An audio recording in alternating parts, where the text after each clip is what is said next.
अल्लाहुस्समद कुल हुवल्लाहु अहद। हमारी पूजा पद्धति अलग हो सकती है, हिंदू और मुसलमान अलग नहीं हो सकते, सिख और ईसाई अलग नहीं हो सकते। उसे पकड़कर वहां पर रखा गया, उसके साथ रेप भी किया गया। उसे आपने मेन स्ट्रीम से इसलिए काटा है कि ताकि आप उन्हें वोट बैंक बना के आसानी से अपने ऐश आराम के साथ रह सकें। यहाँ रेप भी है, यहाँ पर मानसिक प्रताड़ना भी है, यहाँ पर झूठे वादे भी हैं और पैसे ऐंठना भी है। मुसलमानों को वोट बैंक बनाने में उन तथाकथित लोगों का अहम रोल रहा है। नमस्कार, मैं हूं आपके साथ विशाल कालरा। पिछले कुछ दिनों से छांगुर बाबा का नाम इतना चर्चा में है कि यह नाम आपने भी अब तक जरूर सुन लिया होगा। छांगुर बाबा की गिरफ्तारी की खबर भी आप तक पहुंची होगी। कैसे छांगुर बाबा अवैध धर्मांतरण का यह खेल खेल रहा था, कितना बड़ा उसका नेटवर्क था, कैसे विदेशों से सैकड़ों करोड़ की फंडिंग उस तक पहुंच रही थी, उसका साथ कौन लोग देते थे और कितने लोगों का अब तक जबरदस्ती धर्म बदलवाया जा चुका है, ये सारी जानकारियां लगातार हम आपको दे रहे हैं। लेकिन ये सब कुछ करना इतना आसान कैसे है भारत में, और इतने लंबे समय से अगर ये सब कुछ हो रहा था तो किसी की नजर इस पर क्यों नहीं पड़ी? इसी पर चर्चा के लिए उत्तराखंड मदरसा शिक्षा बोर्ड के चेयरमैन मुफ्ती शमून कासमी हमारे साथ जुड़ गए हैं। सर, बहुत बहुत स्वागत आपका। और जब पहली बार आपने ये खबर सुनी कि छांगुर बाबा नाम का एक शख्स है, अवैध धर्मांतरण का ये खेल खेलता है, और वो भी इतने लंबे समय से, इतनी आसानी से, इतने बड़े नेटवर्क के साथ, विदेशों से इतनी सैकड़ों करोड़ की फंडिंग के साथ, जो आपके जहन में सबसे पहली बात आई वो क्या थी? विशाल जी, मैं सबसे पहले तो आपके चैनल को मुबारकबाद, आपको साधुवाद कि ज़बाने यार मन तुर्की के मन तुर्की नमी दानम। मेरे यार की ज़बान तुर्की है और मैं तुर्की नहीं जानता। मैं उत्तराखंड राज्य के यशस्वी लोकप्रिय मुख्यमंत्री श्री पुष्कर सिंह धामी जी को बधाई और साधुवाद देना चाहता हूं कि उन्होंने एक फ़ैसला, ऐतिहासिक फ़ैसला किया कि तमाम विद्यालयों के अंदर रामायण और श्रीमद् भागवत गीता को पढ़ाएंगे।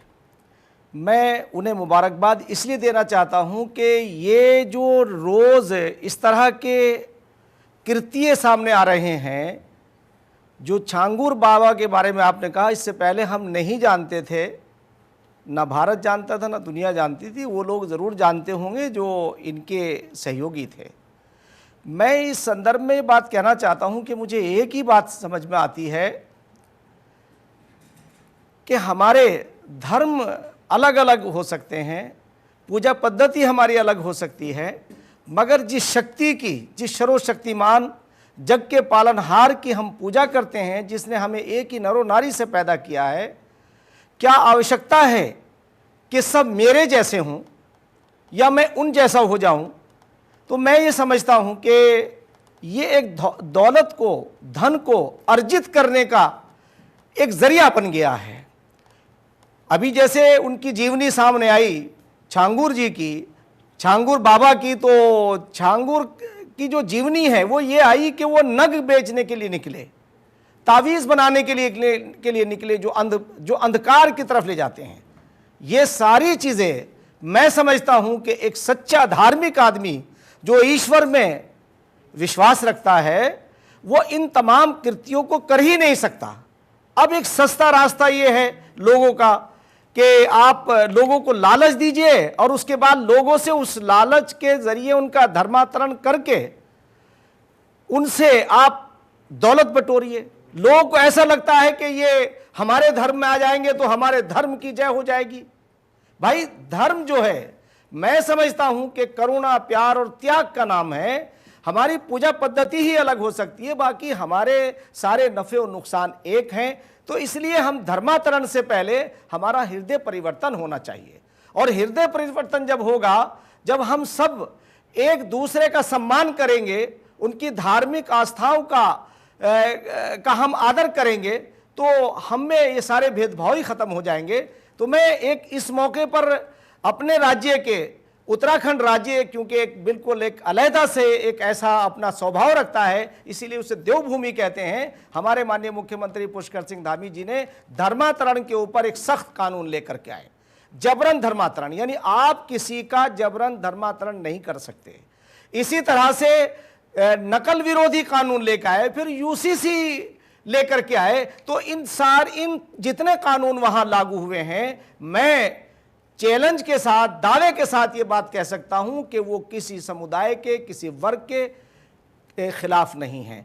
ऐसे लोगों को पर नकेल लगाने के लिए है, जैसे छांगुर जैसे लोग आकर के अपनी दौलत को अर्जित करने के लिए लोगों की मानसिकता पर ये प्रहार करते हैं और ऐसा प्रतीत कराते हैं कि अगर मेरे धर्म के अंदर ही आ जाएंगे तो मेरे धर्म जाएगी, इतनी मेरी तादाद हो जाएगी। तो ये वही वोट बैंक नीति का एक उदाहरण है कि जिसे यहां आज के विपक्षी दलों ने जो 60 साल तक मुसलमानों को विशेषकर वोट बैंक बनाने का जो काम किया और वो अपनी सरकारें चलाते रहे, सत्ता हासिल करते रहे, मुझे ऐसा लगता है कि इन तमाम चीजों के पीछे वही लोग कार फरमा होंगे कि जिन्हें इनसे ये लाभ होगा। भाई ईश्वर को तो जरूरत नहीं है, ईश्वर तो ये है, वो तो ईश्वर ने तो बगैर, वो तो लॉर्ड है। वो तो कुरान के अंदर कहा गया है अल्लाहुस समद, कुल हुवल्लाहु अहद, अल्लाहुस समद, यानी वो ऐसा बेनियाज है, वो बेनियाज है, वो लॉर्ड है, उस पर कोई फर्क नहीं पड़ता किसी का कि सारे लोग अगर उसके सामने साष्टांग करें यानी सजदा करें, सब लोग उसकी पूजा करें, उस पर कोई उसकी शान में इजाफा नहीं होता है। और सारे लोग उससे इनकार कर दें या सजदा ना करें, साष्टांग ना करें, उसकी पूजा ना करें, तब भी उस पर फर्क नहीं पड़ता। वो तो पूरी कायनात का मालिक है। तो फिर ये कौन सा ऐसा इनका नजरिया है कि जिसकी बिना पर ये सीधे साधे लोगों को वर्गला करके अपना तो ऐश आराम करना चाहते हैं और उन लोगों का जहन ये बनाते हैं कि तुम्हें बड़ा पुण्य मिलेगा। भाई ये पुण्य जो है अगर आपको मिल गया क्योंकि आपने उनकी जेबों से दौलत निकाल ली, उनके अकाउंट में से आपने पैसे निकाल लिए, वरना एक गरीब आदमी जो तावीज गंडे बना करके चलता था, उसके पास इतनी दौलत आ कैसे गई? और कौन सा ऐसा तरीका उन्होंने अपनाया कि लोगों के अकाउंट में से पैसे निकाल लिए, उनकी जेबों में से पैसे निकाल लिए। तो इसलिए विशाल जी मैं कहना चाहता हूं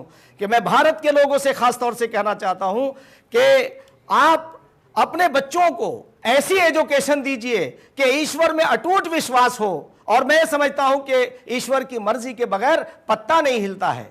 जब उसकी मर्जी के बगैर पत्ता नहीं हिलता है तो आप ईश्वर कहें, अल्लाह कहें, गॉड कहें, खुदा कहें, वो तो एक ही मालिक है और उसने एक ही नरो नारी से हमें पैदा किया है। कुरान कहता है या अय्युहन नास इन्ना खलकनाकुम मिन ज़करिन व उन्सा। ये उस टू नेशन थ्योरी की भी कभी रद्द करता है कि जो टू नेशन थ्योरी में लोग कहते हैं, उसकी जो थ्योरी है वो ये है कि हिंदू अलग और मुसलमान अलग। हमारी पूजा पद्धति अलग हो सकती है, हिंदू और मुसलमान अलग नहीं हो सकते, सिख और ईसाई अलग नहीं हो सकते। तो इसलिए मैं आज ये बात कहना चाहूँगा, भारत के समस्त लोगों से ये कहना चाहूँगा कि ऐसे लोगों का जब भी कोई ऐसा गिरोह सामने आए, ऐसे लोग सामने आए और वो धर्मांतरण की बात करें, तो आपको उनसे कहना चाहिए, उन्हें बताना चाहिए कि धर्म नाम है करुणा, प्यार और त्याग का।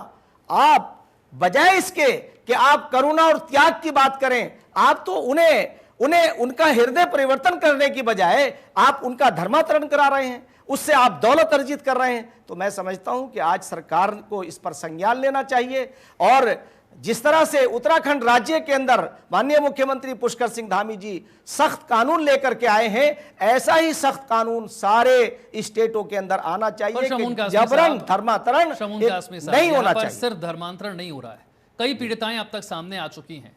एक पीड़िता ने तो मुझसे भी बात की है, जनतंत्र टीवी के मंच पर हमने उनकी आवाज़ को उठाया। उन्होंने कहा कि ना सिर्फ धर्मांतरण होता है, पहले आपको बरगलाया जाता है, देखा जाता है कि किस घर में इकलौती संतान है, पैसा ज़्यादा है, परेशान है, शादी करना चाहती है, ऐसे लोगों को बरगला लिया जाता है, अपनी तरफ कर लिया जाता है। या तो उन्हें नौकरी देने का झांसा दिया जाता है, या तो उनके साथ शादी कर लेने का झांसा उन्हें दिया जाता है।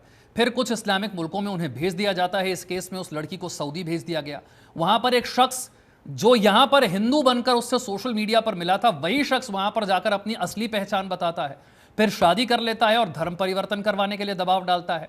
इसी तरीके से उससे 10 लाख रुपए लूट भी लिए गए, उसे पकड़कर वहां पर रखा गया, उसके साथ रेप भी किया गया। जब वो वापस यहां पर भी आ गई तब भी उसे धमकियां मिल रही हैं।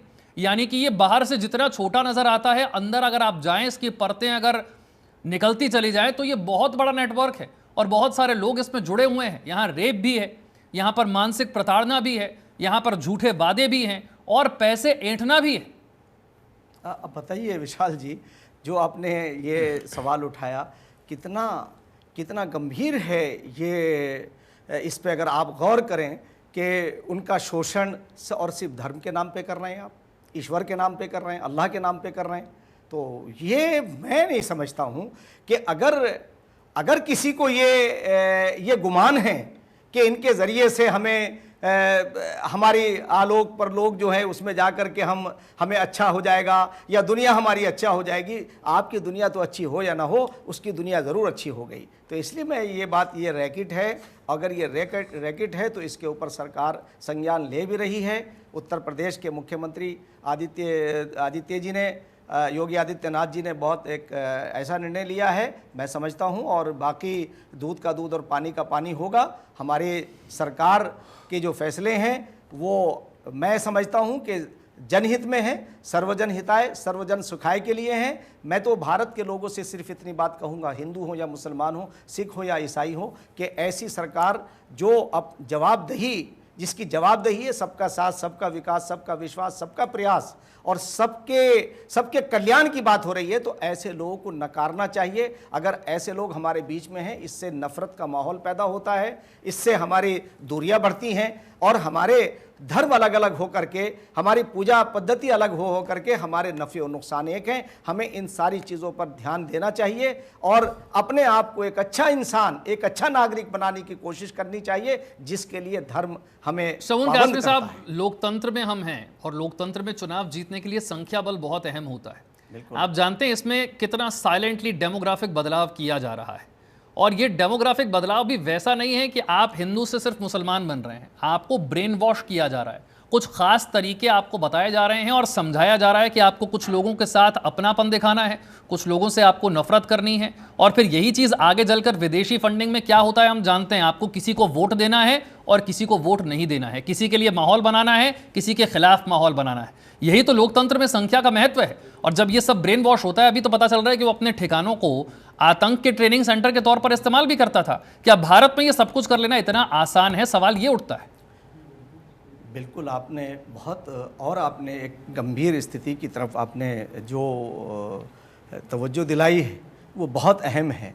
मैं यही कहता हूँ कि 60 साल के अंदर विशेषकर एक विशेष समुदाय यानी मुस्लिम समुदाय को टारगेट किया इन लोगों ने कि एक विशेष पार्टी से और विशेष ऑर्गेनाइजेशन से मुसलमानों को खौफजदा करके उन्हें वोट बैंक बनाने की तरफ उनका सफ़र चलता रहा, और इस सफ़र में 60 साल हो गए। आज मैं आपके बीच में एक बात, ये बात ज़रा सा मैं जोड़ूँ कि अभी मदरसा एजुकेशन बोर्ड उत्तराखंड के अंदर माननीय मुख्यमंत्री पुष्कर सिंह धामी जी के कुशल नेतृत्व के अंदर हमने उन बच्चों को आधुनिक यानी मॉडर्न एजुकेशन से जोड़ने का जो कोशिश की है और उस लक्ष्य की तरफ हम चले हैं।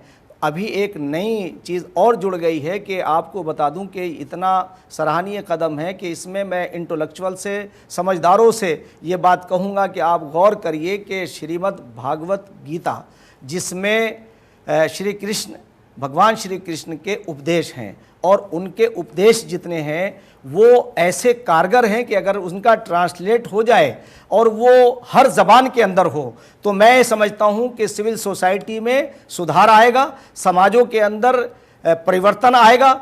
मैं उदाहरण के तौर से कहना चाहता हूँ कि भगवान श्री कृष्ण कहते हैं अर्जुन से कि अर्जुन तलवार उठाओ, तो अर्जुन हाथ जोड़ के खड़े हो जाते हैं और वो कहते हैं कि महाराज मेरे सामने मेरा परिवार है। तो वो उस वक्त कहते हैं कि ये आपका परिवार नहीं है, ये पाखंडी हैं, तुम शोषण के खिलाफ, जुल्म के खिलाफ खड़े हो। और वो क्या जुल्म था कि माँ द्रौपदी का जब अपमान किया था तो एक माँ का अपमान, एक नारी का अपमान समस्त नारी का अपमान था, उसके खिलाफ वही सारी चीजें श्रीमद् भागवत के अंदर भगवान श्री कृष्ण ने अपने संदेश के द्वारा समाज को दी है। अगर समाज इन सारी चीजों को समझेगा, पढ़ेगा, तो मैं समझता हूं कि उसके अंदर परिवर्तन आएगा। ऐसे मर्यादा पुरुषोत्तम श्री राम की जीवनी रामायण है और रामायण के अंदर जो मर्यादा पुरुषोत्तम श्री राम का कैरेक्टर सामने आता है कि एक बेटा, एक पुत्र अपने बाप की आज्ञा का पालन करने के लिए अपने राजपाट को त्याग देता है और जंगलों के अंदर चला जाता है। इससे सोसाइटी के अंदर तब्दीली आएगी, हमारे बच्चों के अंदर जो अपने माँ बाप बूढ़े होने पर ओल्ड होम के अंदर डाल देते हैं, उन्हें यह लगेगा कि अपने माँ बाप की सेवा करना ही तुम्हारे लिए पुण्य का काम होगा। तो मैं समझता हूं अब इसे अगर मदरसों में हम पढ़ाएंगे, हम उसका ट्रांसलेट कराएंगे और मदरसों में पढ़ने वाले छात्र और छात्राएं जब इससे अवगत होंगे, तो मैं एक बात यह कहना चाहता हूं कि उनके अंदर एक परिवर्तन आएगा। परिवर्तन क्या आएगा? मानव प्रेम का, माँ बाप की इज्जत करने का, उनका आदर करने का। अगर एक सरकार यह निर्णय लेती है, और सरकार का निर्णय वो होता है जो वो मालिक, क्योंकि कुरान के अंदर एक मैं आपको उस तरफ इशारा करना चाहता हूं, कहते हैं मुल्क तो हमारा है, हम जिसे चाहते हैं उसे इज्जत के तौर से हुकूमत अता कर देते हैं। तो हुकूमत क्या है? यानी देश का जो राजपाट है वो ईश्वर की मर्जी के बगैर नहीं मिलता है। तो मैं समझता हूं कि अगर ये सारे अच्छे कृत्य, सारे अच्छे काम जब होंगे समाज के अंदर, तो इसके ऊपर बहुत सारे लोग खड़े होकर के आज से वावेला मचाना शुरू कर देंगे। मेरे स्टेटमेंट आते क्या कहेंगे कि ये तो भारतीय जनता पार्टी के अंदर है। तो मैं ये कहना चाहता हूं कि भारतीय जनता पार्टी भारत के लोगों की पार्टी है, और जब से भारत के प्रधानमंत्री श्री नरेंद्र मोदी जी बने हैं, उनका एक नारा है, सबका साथ, सबका विकास, सबका विश्वास, सबका प्रयास। बगैर किसी भेदभाव के तमाम योजनाओं के अंदर तमाम वर्गों को शामिल किया है। जैसे हमारे उत्तराखंड राज्य के माननीय मुख्यमंत्री पुष्कर सिंह धामी जी ने एक किसी से, यानी जितनी निष्पक्षता के साथ उन्होंने कार्य किए हैं वो अति सराहनीय हैं कि हमारे, और दोनों की बैकग्राउंड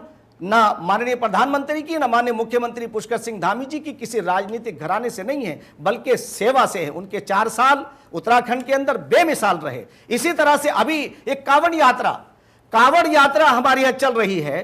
तो आपने देखा कि हमारी सरकार ने, उत्तराखंड राज्य की सरकार ने उनकी सुखद सुगम यात्रा के लिए तमाम जो है वो प्रबंध किए, तमाम प्रयत्न किए, और जितनी भीड़ जाती है वहां से गंगा जल लाने के लिए, अभी आप देखिए हमारी कितनी बढ़िया हमारी एक दूसरे से सिमिलरिटी है कि 1 महीना पहले हज हुआ तो हज से भी लोग वहां से जमजम का पानी लाते हैं। आज हमारे जो कांवड़िए हैं, जो भोले के भक्त होते हैं, वो भी गंगा जल लेके जाते हैं। अब उनमें कुछ ऐसे लोग यकीनी तौर से आ जाते होंगे जो उन मर्यादाओं का पालन न करके उपद्रव कर देते होंगे। तो हमारी सरकार ने उन पर भी कंट्रोल किया है और उन्हें समझाने का भी प्रयास किया है। तो मैं समझता हूं कि हमें इन सारी चीजों पर ध्यान देना है कि हम अपने देश को, अपने प्रदेश को कितना अच्छा बना सके, ना कि धर्म परिवर्तन की तरफ आकर के अपने अकाउंट के अंदर हम अकाउंट भर के ऐश की जिंदगी गुजारें, जैसा कि छांगुर का ये सामने मामला आया है। मैं समझता हूं कि धर्मांतरण जो है वो किसी तरह से भी उसे आप जायज नहीं ठहरा सकते। अब ये अलग बात है कि मैं किसकी पूजा करूं, कैसे करूं, ये मेरा अपना विशेष अधिकार है, इसमें किसी का कोई हस्तक्षेप भी नहीं है। मगर इस तरह का मामला करना कि उन्हें वहां ले जाना, नाम बदल करके धोखा देना, उनसे फिर हकीकत कुछ है और बाद में कुछ हकीकत सामने आना, ये तो गैर इंसानी चीज है। ये मानवता को ये शोभा नहीं देता है। और हम तो एक ही परिवार हैं, वसुधैव कुटुंबकम। जब हमारी मान्यता, देश की हमारी संस्कृति वसुधैव कुटुंबकम की है, अल खल्क़ु अयालुल्लाह की है, तो मैं समझता हूं कि भारत के लोगों को इस वक्त अब जरूर सोचना चाहिए, इस पर भी सोचना चाहिए कि अगर आप देश को कमजोर करेंगे इस तरह के कृत्यों से, तो आने वाला समय आपको माफ नहीं करेगा। 200 साल तक नहीं, बल्कि हम 1200 साल तक गुलाम रहे हैं। हमने इन गुलामी की जंजीरों को आसानी से नहीं कटी है। ये कितनी नस्लें हमारी गुलामी का तौक डाले हुए यहां से रुखसत हो गई हैं। इन तमाम चीजों को सामने रखना चाहिए, इसलिए कि डेमोग्राफी से पहले आपको ये सोचना चाहिए, क्वांटिटी नहीं क्वालिटी के ऊपर ध्यान देना चाहिए। आपको अपने बच्चों को अच्छी एजुकेशन देनी चाहिए। जब आप अच्छी एजुकेशन देंगे तो वो बच्चे अच्छे नागरिक बनेंगे। जैसे आप देखेंगे कि आज देश नहीं, पूरी दुनिया हमारी तरफ देख रही है। पूरी दुनिया में शोषण, जुल्म आम हो गया है, कौन रोकेगा? और भारत की सरकार, भारत के प्रधानमंत्री का आप दृष्टिकोण देखिए कि उन्होंने जब भी यूक्रेन की जंग हो, ईरान की हो, उससे पहले कोई और ट्रेजेडी हो, किस तरह से अपने नागरिकों को लेकर के आए हैं और उसमें कोई भी भेदभाव नहीं हुआ है। सारे बच्चों ने आके कहा भारत माता की जय, हिंदुस्तान जिंदाबाद। तो ऐसी ही तो सरकार होनी चाहिए। अब ऐसी सरकार काम अच्छा ना करे, आप नित नए अंदाज से सत्ता का सुख भोगने के लिए आप लोगों को वर्गला रहे हैं। विशेषकर उस समुदाय को जिसे अच्छी एजुकेशन देनी चाहिए थी, उसे आपने मेन स्ट्रीम से इसलिए काटा है कि ताकि आप उन्हें वोट बैंक बना के आसानी से अपने ऐशो आराम के साथ रह सकें। आप तो आज आवाज उठा रहे हैं, इतने सारे इस्लामिक धर्म गुरु हैं, क्यों कोई आवाज नहीं उठाता? क्यों कोई ये नहीं कहता है कि साहब ये गलत हो रहा है, हमें अपने धर्म के लोगों की संख्या बढ़ानी भी होगी तो हम ऐसे नहीं बढ़ाएंगे? क्यों कोई सामने आकर नहीं कहता है कुछ? क्यों इनके खिलाफ कोई फतवा नहीं जारी करता है? ये विडंबना है। मैं उन लोगों से ये बात कहना चाहता हूं कि आप किसी एक पॉइंट के ऊपर गौर तो करके आप बता तो दीजिए। मैं चैलेंज के साथ ये बात कहना चाहता हूं कि हजरत मोहम्मद साहब या इस्लाम का या किसी भी जो जितने धर्म हैं, उन धर्मों का नजरिया कभी ये नहीं रहा है कि हमारी तादाद बढ़ जाए, बल्कि उन्होंने हजरत मोहम्मद साहब के जीवन को आप उठा के देखिए कि उन्होंने जो आवाज उठाई थी अरब के अंदर, उस वक्त जिसकी लाठी उसकी भैंस थी, महिलाओं का कोई सम्मान नहीं था, कोई इंसान सुरक्षित नहीं था, जिसकी लाठी उसकी भैंस थी। ऐसे माहौल के अंदर आपने लोगों के अंदर परिवर्तन किया, उनके अंदर सुधार किया और उन ताकतों को घुटनों पर नहीं बल्कि इंसानियत की तरफ उन्हें लेकर के आए। मगर उनके जाने के 32 साल के बाद फिर एक ऐसा वर्ग उठ करके आया कि जिसने उनके ही खानदान को खाको खून के अंदर नहलाया। हजरत इमाम हुसैन की शहादत हुई, उनके दामाद की हजरत अली की शहादत हुई, उनके बेटे हजरत अली के बेटे हसन की शहादत हुई। उनकी शहादत यानी उन्हें कत्ल करने वाले कौन थे? कूफे के लोग। क्या वहां हिंदू थे? क्या वहां आरएसएस के लोग थे? क्या वहां बीजेपी के लोग थे? या वहां ईसाई थे? कौन थे वो लोग? वही लोग थे, इसी तरह के, इसी मानसिकता के लोग थे, जैसे छांगुर जैसे लोग थे कि सत्ता को पैसा हासिल करो और पैसे से सत्ता कब्जाओ, तो और उसके बाद फिर ऐशो आराम करो। ऐसे ही मुट्ठी भर लोगों ने भारत के अंदर 1947 से और आज तक, विशेषकर मैं ये बात कहना चाहूंगा विशाल जी, कि मुसलमानों को वोट बैंक बनाने में उन तथाकथित लोगों का अहम रोल रहा है कि ताकि ये अच्छी एजुकेशन ना हासिल कर सकें, ये अपने पैरों पे खड़े ना हो सके। ये तो आज की सरकार ने बगैर भेदभाव के, जब पूरा देश शांति की तरफ है, शांतिमय है, दंगा मुक्त है, तो 51 से जायद मुसलमानों के बच्चे यूपीएससी क्लियर कर रहे हैं। और अभी लड़कियों ने नीट के अंदर जो रिकॉर्ड बनाया है, हजारों बच्चे मुसलमानों के नीट की तरफ आए हैं। मैं उम्मीद करता हूं आने वाले दिनों में ये सारे लोग राष्ट्र और राष्ट्रवाद से जुड़ेंगे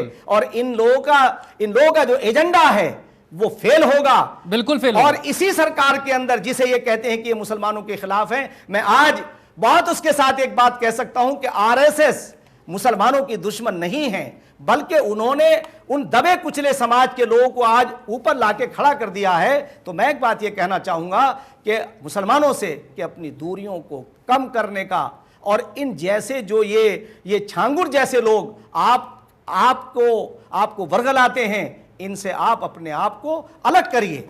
ऐसे लोगों को सपोर्ट करने की जरूरत नहीं है, बल्कि अपना रिश्ता आप ऊपर वाले से बनाइए, उसकी इबादत करिए, उसके लिए गरीबों के लिए लंगर लगाइए, गरीबों की मदद करिए, स्कूल और कॉलेज बनाइए। आप बजाय इसके कि उनके बैंकों अकाउंट को भरें, आप यूनिवर्सिटी बनाइए, कॉलेज बनाइए, ताकि बच्चे आपके अच्छे पढ़ सकें। जब तक आपकी जैसी बुलंद आवाजें हैं, मुझे लगता है इनका एजेंडा जरूर फेल होगा। अभी वक्त इतने की इजाजत देता है, लेकिन मुझे लगता है कि जो बातचीत आज हमारी रही है और हमारे दर्शकों तक पहुंची है, वो जरूर जागरूकता फैलाने का काम करेगी और समाज में ये संदेश देगी कि जो कुछ हो रहा है ये तरीका ठीक नहीं है, और जो तरीका ठीक है वो तरीका कैसा होता है वो आज शगुन कासमी साहब ने बताया। बहुत बहुत शुक्रिया, आप हमारे साथ जुड़े, इस चर्चा का हिस्सा बने। बहुत शुक्रिया आपका।